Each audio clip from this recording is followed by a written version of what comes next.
Hello friends, आप सभी को नमस्कार। मैं हितेश कुमार एक बार फिर से आप सभी का ज्ञानकोश यूट्यूब चैनल में स्वागत करता हूं। आज है 21 जनवरी और 21 जनवरी से जितनी भी करंट अफेयर्स बनेंगी वो हम आज की वीडियो में पढ़ेंगे। इस वीडियो का पीडीएफ आप लोग ज्ञानकोश टेलीग्राम चैनल से ले लीजिएगा या ज्ञानकोश फेसबुक पेज से डाउनलोड कर लीजिएगा। दोनों के लिंक मैंने डिस्क्रिप्शन में दिए हुए हैं। तो चलिए बात करते हैं आज के करंट अफेयर्स की तरफ।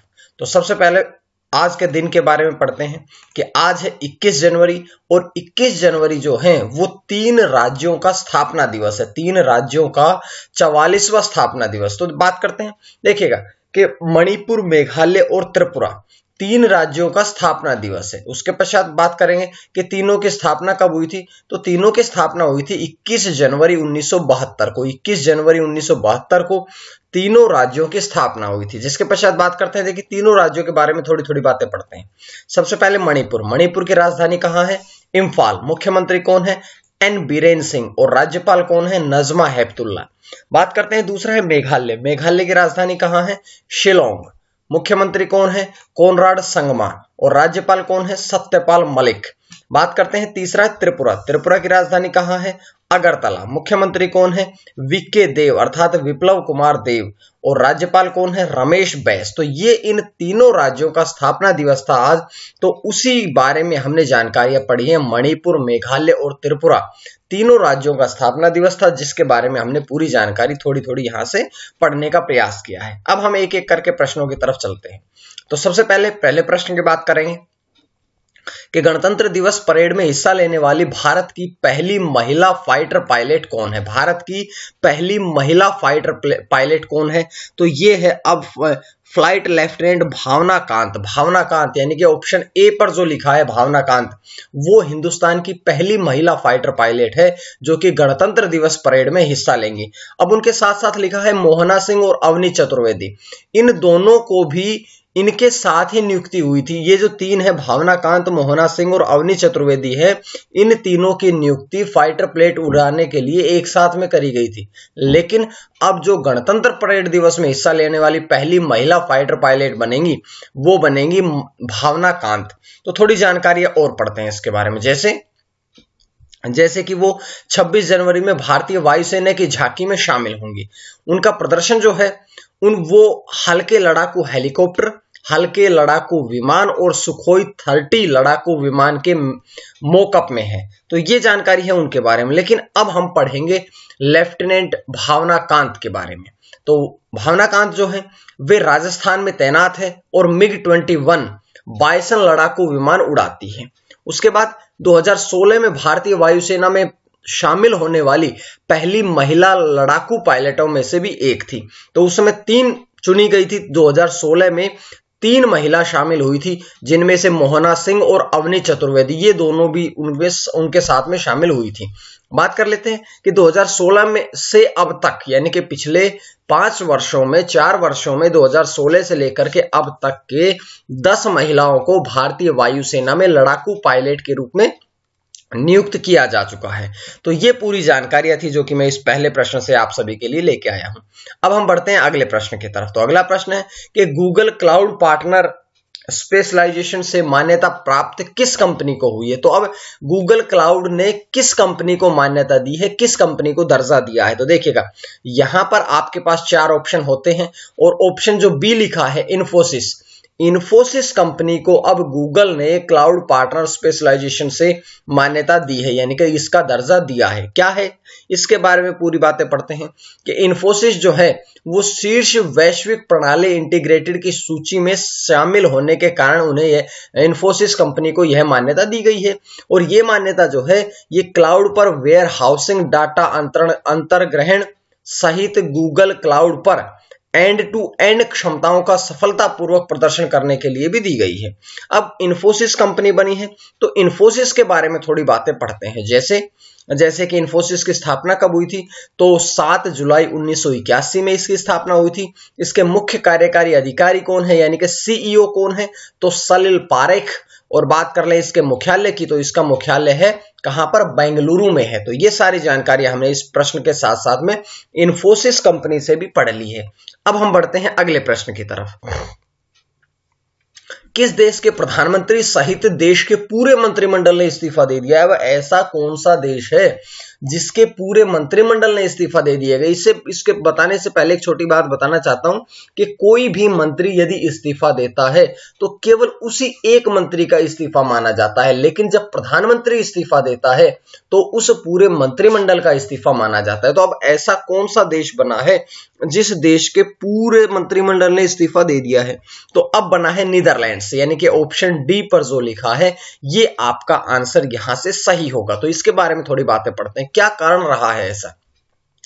देखिए, नीदरलैंड्स दिखा है, द नीदरलैंड्स, फोटो आपके सामने है।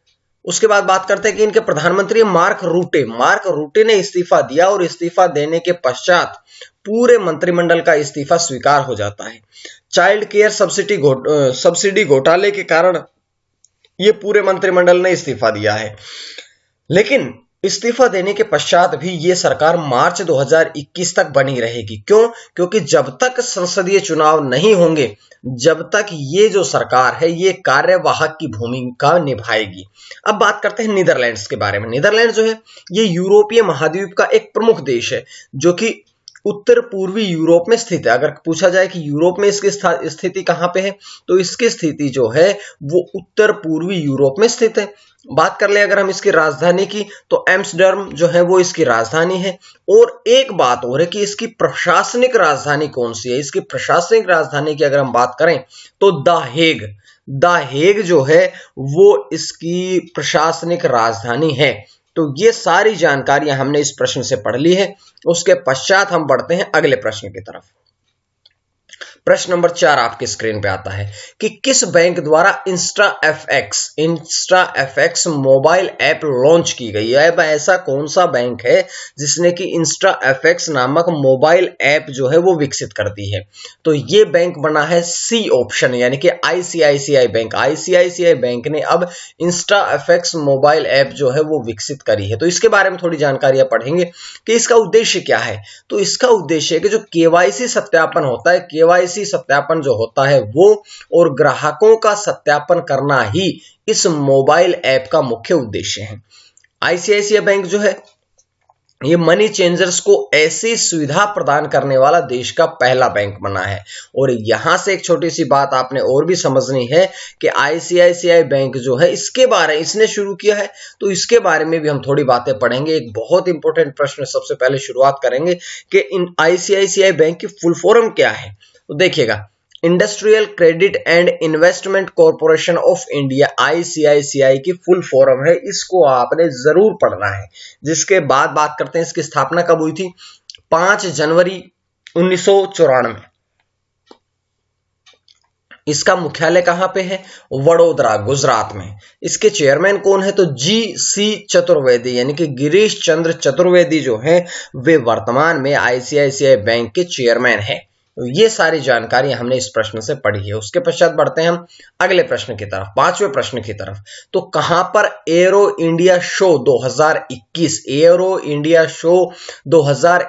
का आयोजन किया जाएगा? वह ऐसा कौन सा स्थान है जहां पर कि इसका आयोजन किया जाएगा? तो देखिएगा, 4 ऑप्शन है। इसमें जो बी ऑप्शन है यानी कि बेंगलुरु वायु स्टेशन है, वहां पर एरो इंडिया शो 2021 का आयोजन किया जाएगा। तो बात करते हैं इसके बारे में थोड़ी और डिटेल में। जैसे हम बात करें कि कब से कब तक आयोजन होगा, तो 3 से लेकर के 5 फरवरी तक इसका आयोजन किया जाएगा। कहां पर? बेंगलुरु के वायु स्टेशन में। और इस साल 2021 में ये इसका 13वां संस्करण है, इनके 13th संस्करण है, जो कितने दिनों के लिए आयोजित होगा? मात्र 3 दिनों के लिए। 3 दिनों के लिए क्यों?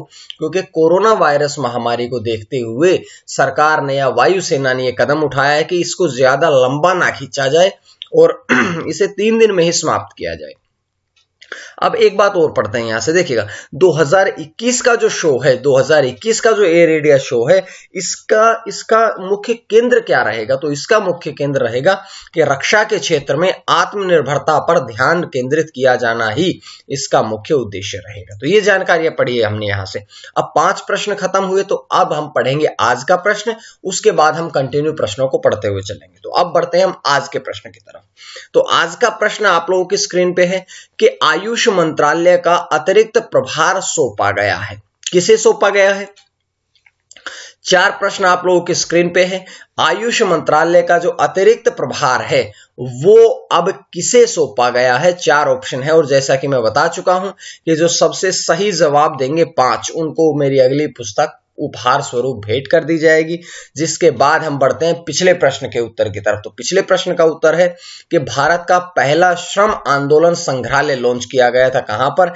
ये अलाप्पुझा। कहां है ये केरल में है। तो जो कि कल के प्रश्न का आंसर सही रहेगा। इसके पश्चात बढ़ते हैं हम अगले प्रश्न, छठे प्रश्न की तरफ। तो चलिएगा, आत्मसमर्पित उग्रवादियों को वित्तीय सहायता देने की घोषणा जो है वो करी गई है, लेकिन ये कौन से राज्य ने घोषणा करी है कि जो आत्मसमर्पित उग्रवादी होंगे उनको अगर वो आत्मसमर्पण करते हैं तो उन्हें वित्तीय सहायता प्रदान की जाएगी। तो अब ये जो घोषणा करी गई है ये ऑप्शन डी यानी कि असम सरकार, असम राज्य द्वारा ये घोषणा करी गई है कि जो उग्रवादी अब आपको आत्मसमर्पण करेंगे उन्हें यह अब वित्तीय सहायता भी प्रदान करी जाएगी। तो बात करते हैं इसके बारे में कि मुख्यमंत्री सर्बानंद सोनोवाल जो हैं उन्होंने ये गुवाहाटी में घोषणा करी है और उग्रवादी संगठन national democratic front of Bodoland के सदस्यों को आत्मसमर्पण के लिए वित्तीय सहायता की घोषणा करी है।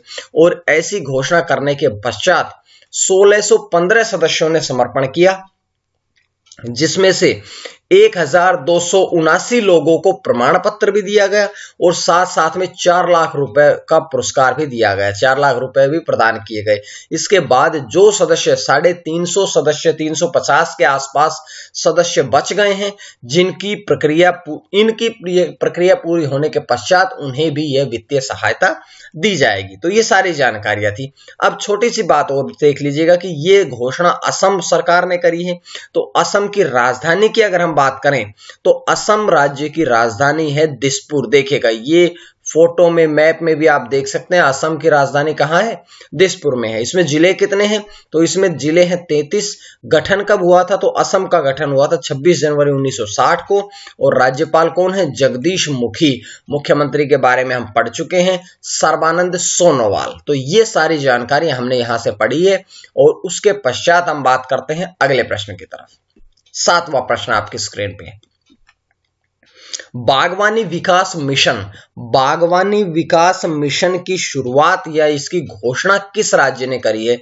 तो बागवानी विकास मिशन जो है इसकी घोषणा करी गई है गुजरात राज्य द्वारा, यानी कि ऑप्शन जो सी है वो आपका ऑप्शन सही रहेगा। अब क्या है इसके बारे में पढ़ लीजिएगा। तो चलिए इसके बारे में थोड़ी जानकारी प्राप्त करते हैं कि इसकी घोषणा करी है गुजरात के मुख्यमंत्री विजय रूपाणी द्वारा। इसका उद्देश्य क्या है? तो इसका उद्देश्य है कि औषधि और बागवानी खेती में शामिल किसान जो हैं उनकी आय को 2 गुना करना ही इसका मुख्य उद्देश्य है। उसके साथ साथ में इसके तहत जो सरकारी बंजर भूमि होगी उस सरकारी बंजर भूमि को भी आगामी 30 साल के लिए पट्टे पर दिया जाएगा ताकि वहां पर भी फसल उगाई जा सके या औषधि और बागवानी की खेती को किया जा सके। उसके बाद बात करते हैं गुजरात के बारे में। तो देखिएगा गुजरात में घोषणा करी गई है। तो गुजरात का गठन कब हुआ था? गुजरात का गठन हुआ है 1 मई 1960 में। गुजरात की राजधानी कौन सी है? गांधीनगर। गुजरात में जिले कितने हैं? 33। गुजरात के राज्यपाल कौन है? आचार्य देवव्रत। तो ये सारी जानकारियां हमने इस प्रश्न से पढ़ ली है। उसके पश्चात हम बढ़ते हैं आज के 8वें प्रश्न की तरफ। तो 8वां प्रश्न आपकी स्क्रीन पे आता है। बहुत ही आसान सा प्रश्न है, केवल एक फॉर्मेलिटी करनी है लेकिन बहुत इंपॉर्टेंट प्रश्न रहेगा कि अमेरिका के 46वें राष्ट्रपति के रूप में किसने शपथ ली है। देखिएगा ये तो आसान सी बात है कि जो डोनाल्ड ट्रंप के पश्चात अब नए जो राष्ट्रपति बने हैं वो बने हैं जो बाइडेन या जो बिडेन। ठीक है, अब उन्होंने कौन से राष्ट्रपति की शपथ ली है ये इंपॉर्टेंट बनेगा। तो उन्होंने कौन से के लिए 46वें राष्ट्रपति की शपथ ली है। उनके साथ साथ जो कमला हैरिस है वो पहली महिला उपराष्ट्रपति की उन्होंने शपथ ली है। और किन के स्थान पर वो प्रधानमंत्री बने हैं? तो डोनाल्ड ट्रंप के स्थान पर अब जो बाइडेन ने शपथ ली है। उसके पश्चात बात करते हैं अगले थोड़ी सी बातें और भी, जैसे कि वे राष्ट्रपति के रूप में शपथ लेने वाले सबसे उम्रदराज व्यक्ति है, यानी कि 80+ उम्र के हैं और इस उम्र में राष्ट्रपति बनने वाले वे दुनिया के सबसे उम्रदराज व्यक्तियों में शामिल हुए हैं। बात कर लेते हैं कि उनके साथ वो तो 46वें राष्ट्रपति बने हैं अमेरिका के, लेकिन उनके साथ साथ में जो कमला हैरिस है वो भी 49वीं उपराष्ट्रपति बनी है। अब देखिएगा उनके बारे में थोड़ी बातें पढ़ते हैं कि वह उपराष्ट्रपति पद का प्राप्त करने वाली पहली अमेरिकी महिला है। उससे पहले कोई भी महिला अमेरिका की उपराष्ट्रपति नहीं बनी थी। उसके साथ में पहली अश्वेत महिला भी है कि इससे पहले सभी श्वेत थी, लेकिन अब वो पहली ही अश्वेत महिला भी है। और दक्षिण एशिया से नाता रखने वाली वो पहले व्यक्ति के रूप में इतिहास उन्होंने बनाया। पहले व्यक्ति का मतलब ये है कि दक्षिण एशिया से कोई भी अमेरिका का अब तक आदमी और औरत यानी कि लेडी और जेंट्स में से कोई भी उपराष्ट्रपति नहीं बना, तो ये भी पहली व्यक्ति बनी है। तो ये सारी जानकारियां थी, बहुत इंपॉर्टेंट प्रश्न है, इसको आपने जरूर पढ़ना है, यहां से आपके इस एग्जाम में प्रश्न आने की संभावनाएं हैं। उसके बाद 9वां प्रश्न है कि गुच्छी मशरूम को जीआई टैग भौगोलिक संकेतक यानी कि जियोग्राफिकल इंडिकेशन, इसकी फुल फॉर्म होती है जीआई की, जियोग्राफिकल इंडिकेशन टैग दिया गया है। इसका संबंध किस राज्य से है या किस क्षेत्र से है, राज्य तो नहीं कहेंगे, तो इसका संबंध है जम्मू कश्मीर से। और आपको पता होना चाहिए कि जम्मू कश्मीर जो है वो अब वर्तमान में राज्य नहीं है, पिछले वर्ष 2019 में इसका राज्य का दर्जा समाप्त करके इसे केंद्र शासित प्रदेश बना दिया गया था। बात करते हैं थोड़ी और कि ये जो मशरूम है, गुच्छी मशरूम जो है, ये विश्व की सबसे महंगी सब्जी है, इसके लिए भी ये प्रसिद्ध है।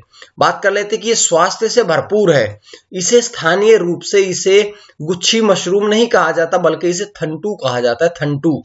और इसकी जो कीमत है वो लगभग 500 ग्राम की कीमत 18,000 रुपए है।